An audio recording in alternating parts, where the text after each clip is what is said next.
let's talk about these World Athletics rulings. There was a meeting, and the council made some very key decisions that are going to impact the sport for years to come, really. Break it down into two groups here, and there's probably 4 rulings total, but there's 2 that kind of fit in with each group here. So we'll talk first about the transgender and DSD regulations. They have updated the eligibility requirements. So first off, in regards to transgender athletes, I'll just read the quote here. The council has agreed to exclude male to female transgender athletes who have been through male puberty from female world rankings competitions from March 31st, 2023. Now, obviously that was the bit of information, the bit of news that the general public, the sports world at large, focused on the most, given the debates in swimming and all the sports and just as debates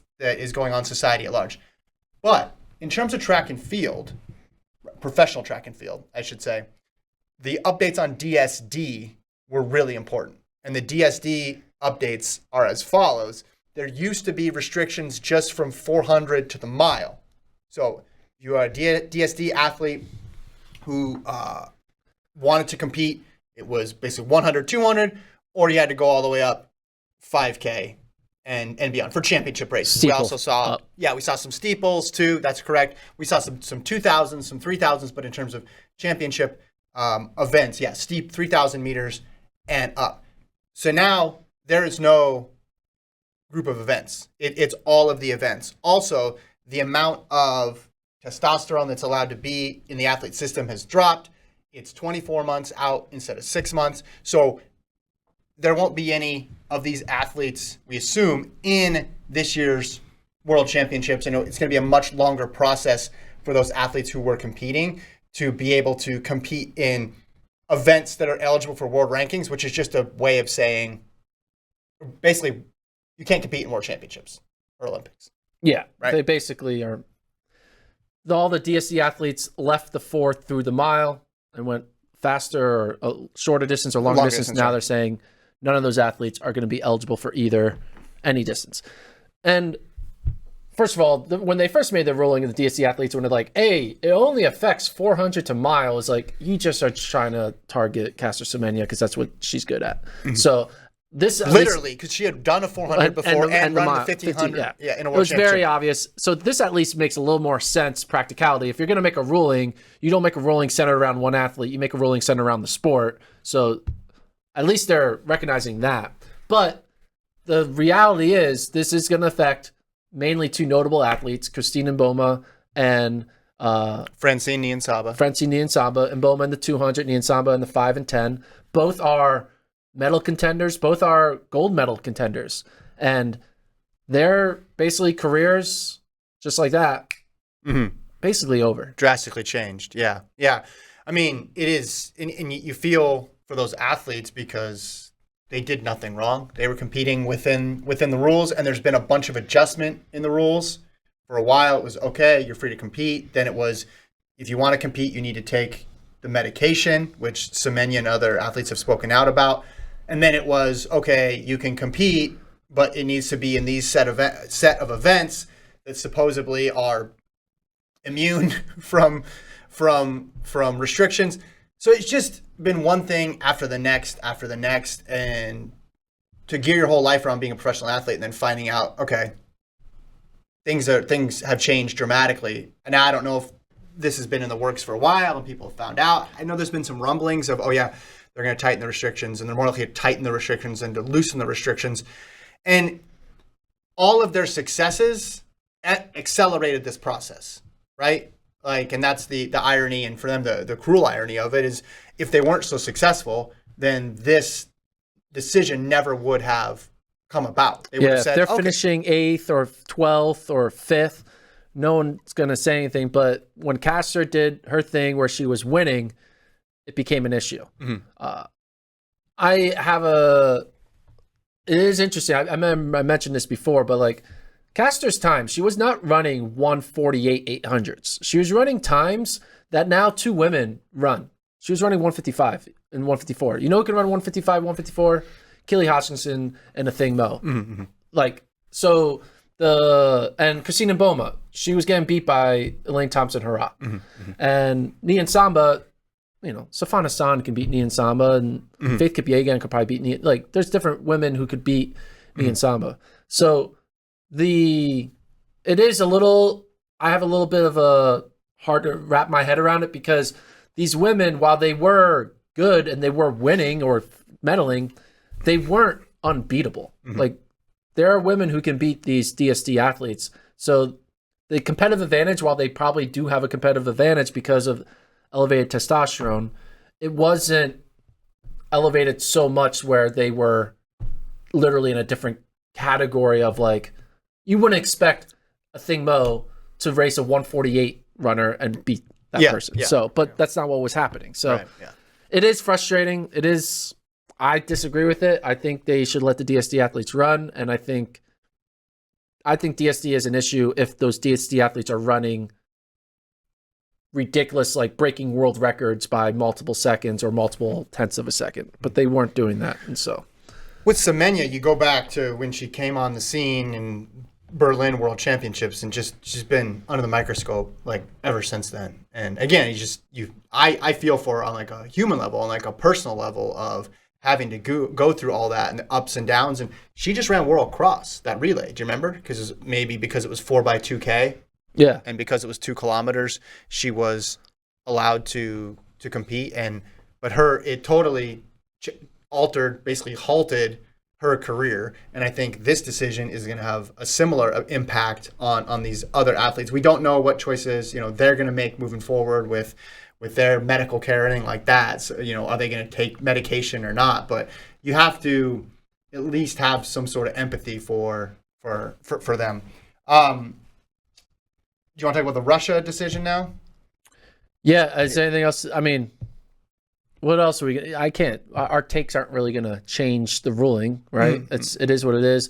The transgender ruling doesn't really have a big impact on world athletics because there are no transgender athletes who are running at an elite level at the international scene. So it's a ruling that affects individuals that don't exist yet in the international elite level because no one is competing at that level. But it's a ruling that I guess would affect a potential athlete 2 years, 1 year, 10 years from now. They're following what swimming has done.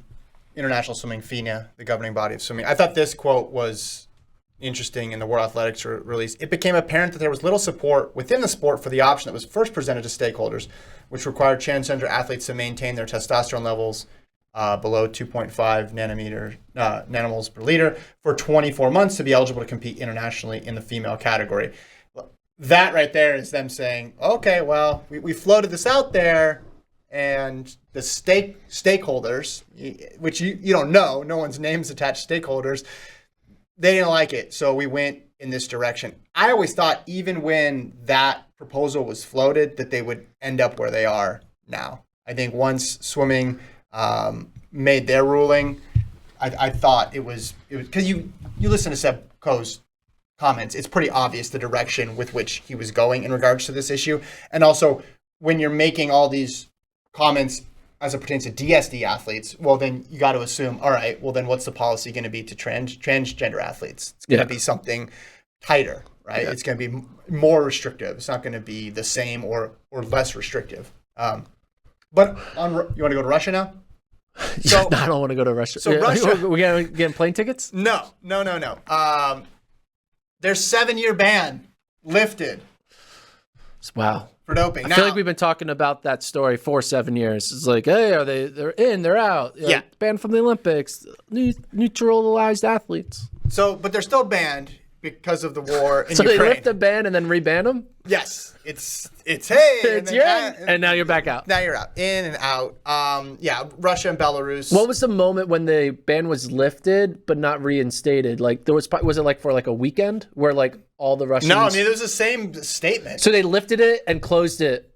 But there had been like I guess within the time of saying the sentence, they probably were unbanned for like a millisecond. Well, they put them back to back on this press release. I didn't watch the full Seb Coe press conference, so I don't know. There could have been 10 minutes where they were unbanned for. But he could have led with the other one and said, "Hey, okay, you're banned because of this, but you're unbanned because of that." They still are basically on probation for now. This is regarding the doping, not the war. They're on probation essentially for 3 years. Now I don't know if that probation starts now because they can't compete internationally. I'm assuming it does, and so there's going to be extra monitoring, extra auditing, extra tests. Also said they still need to pay World Athletics back some money. But there was a list of things that they had to get that money. Well, they got all the money up to January, but now they need to literally invoice them from January to March. So there's an outstanding bill that needs to be addressed. But they're looking at organizational good governance, protection from inappropriate external influence, and control operational capability and capacity, and and budget allocation, fiscal management. So there's still going to be a lot of eyes on them. But the whole ANA era is over for authorized neutral athletes. But because of the war, because of track and some other sports as well, banning Russian and Belarusian athletes, they're going to be not competing in international competitions. So but they're going to revisit that, obviously, because as global events change, the policy will change. Man, imagine being in your prime as a Russian athlete and just being like these two things, yeah. Just when the doping was over, and I got a war. What's next? So, I mean, I don't really care about all the whole administrative can't host and payments and all that. I just think about if you're just happen to be born in a geographic location and you are really talented athletically, the world is not allowed to embrace your athletic abilities because of things that have nothing to do with you. It just has to do with the geography of where you were born. Yeah. It just kind of sucks. Yeah, and the fact that you wish there was a way, and maybe there. Are you saying create another world champion, unauthorized world championships where we let everyone in? No, but if you're not competing under the Russian flag, are you still good to compete? So if you do a transfer of allegiance? No, I'm saying could they compete at the Diamond League? Just in a blank kit? I mean, it says athletes who are citizens of Russia be excluded from World Athletics Series events. So that's no, I guess, right? Because Diamond League is. But how did they? What athletes? What? Oh, council recommends to the meet organizers of the Diamond League, Continental Tour, label races, and the various other tours that they take the same approach and exclude athletes and officials.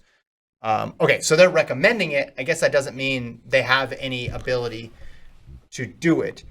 How did it? I think if they, yeah. So there's a window there for them to keep competing. Because I get it. It's one thing is you're competing in the national jersey and you're competing and you're representing your country. The other thing is you're just independent high jumper or long jumper or triple jumper. You're going to a pro meet in London and you want to be able to compete. Those are two different things. So I understand why they would need two different policies. So maybe we'll see some of them in events. But if they're saying, if World Athletics is going to you and say, hey, we strongly recommend not to do this, they're not going to do it. They're probably not going to do that.